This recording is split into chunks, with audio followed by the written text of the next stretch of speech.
Goeiedag vriende. In Genesis 24 lees ons hoe Abraham, nadat Sara oorlede is, besluit om vir Isak 'n vrou te kry. Hy stuur sy slaaf, waarskynlik Eliezer, volgens Genesis 15 vers 2, om 'n geskikte vrou vir Isak te gaan soek. Hy stel duidelike vereistes waaraan die vrou moet voldoen. Sy moet uit Abraham se familie kom en sy moet bereid wees om na Kanaan te trek. Kom ons lees nou Genesis 24 verse 10 tot 28. Die slaaf het 10 van sy eienaar se kamele gevat en ook allerlei mooi geskenke en vertrek na Mesopotamië toe, na die stad toe waar Nahor gewoon het. Daar het hy die kamele by 'n fontein buite die stad laat kniel.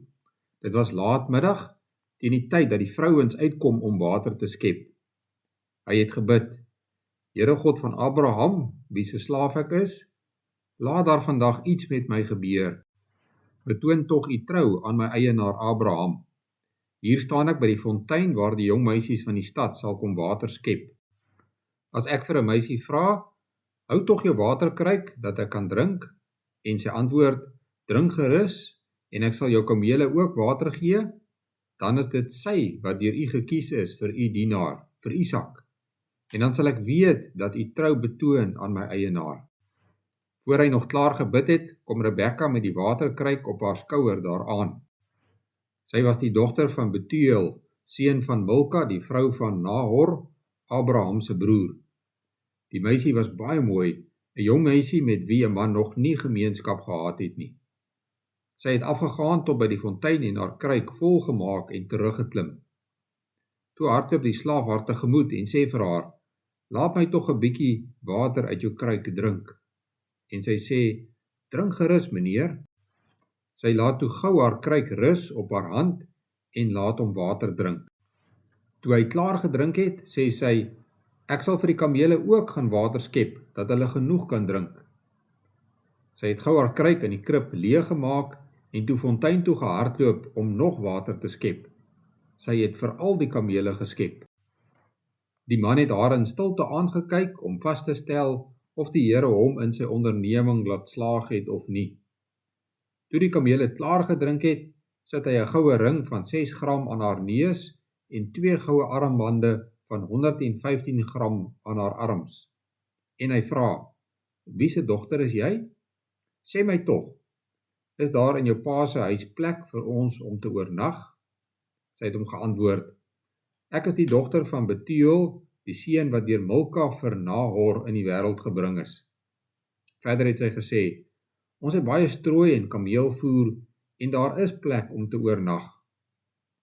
Toe het die man gekniel en tot die Here gebid. Aan die Here, die God van Abraham, wie se slaaf ek is, kom die lof toe. Die Here het nie sy troue liefde van my eienaar weerhou nie, en vir my het die Here reguit gelei na die huis van my eienaar se broer toe. Die meisie het na haar ma se huis toe gehardloop en alles gaan vertel. Ons lees tot sover uit die woord van die Here. 'n tienerseun vertel eendag vir my dat hy, nadat hy as kleuter die verhaal van Adam en Eva gehoor het, gedink het dat God vir hom 'n vrou sal maak sodra hy gereed is om te trou. Die enigste probleem met sy teorie was sy sussie. Waar pas sy in die prentjie in? Is hy dan veronderstel om met haar te trou? Hierdie komiese verhaaltjie was vir my so mooi, want hy het selfs as kleutertjie verstaan dat God vir hom 'n vrou sal maak. God berei in sy voorsienigheid vir 'n mens 'n lewensmaat voor. Dit is so eenvoudig dat selfs 'n kleuter dit kan verstaan en tog so moeilik om uit te leef. Daar is baie voorbeelde in die Bybel van hoe God mense bymekaar uitbring en Rebekka se verhaal is maar een van hulle. Rebekka se verhaal is opgeteken in Genesis hoofstuk 24 tot 27. Ons het nou net die eerste gedeelte hiervan gelees. Ons lees reeds in Genesis 22 van Rebekka wat in Abraham se familie gebore is.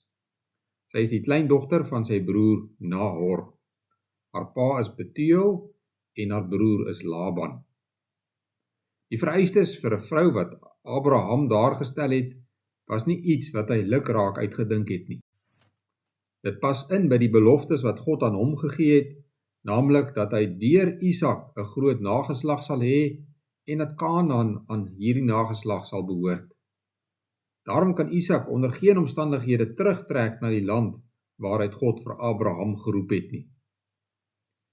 Eliezer neem hierdie opdrag baie ernstig op. Ook hy glo in God se beloftes en tree daarvolgens op. Hy onderneem die lang reis na Abraham se familie en gaan sit by die put en bid dat God die regte meisie vir hom sal uitwys. Hier sien ons God se voorsienigheid en alwetendheid duidelik raak. God wag nie eers tot die slaaf klaar gebid het om die gebed te beantwoord nie. Voordat Eliezer klaar gebid het, kom Rebekka reeds aangestap om te kom water haal. Onmiddellik ontmoet hy die lewenslustige meisie wat God vir Isak voorberei het. Sy groet hom vriendelik en is dadelik bereid om vir hom water te gee. Sy spring ook vinnig en ywerig aan die werk om vir sy kamele water te gee. Sy is mooi, vriendelik, behulpsaam en hardwerkend. Daarby is sy nog gasvry ook, want sy nooi hom na haar pa se huis waar hy kan oorslaap en sy diere kan kos en rusplek gee. Eliezer hou haar bidend dop en toe hy besef dat sy aan al Abraham se vereistes voldoen, dank hy die Here. Haar lewenslustige ywer hou nie daarop nie. Sy hardloop huis toe om die verhaal te gaan vertel en blyplek vir die vreemdeling gereed te kry. Nadat Abraham se slaaf aan haar pa en broer die omstandighede van sy besoek verduidelik het, sien hulle ook in dat hierdie versoek van die Here is. En hulle stem in om Rebekka met Isak te laat trou. Hulle gee haar egter die finale keuse. Sy twyfel nie 'n oomblik nie en is kort daarna op reis om haar man te ontmoet.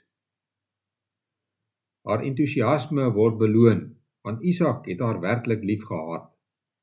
Haar en Isak se huwelik bly 'n biddende verhouding, en ons lees in Genesis 25 hoe hulle bid oor hulle kinderloosheid en oor die vreemde simptome van haar swangerskap.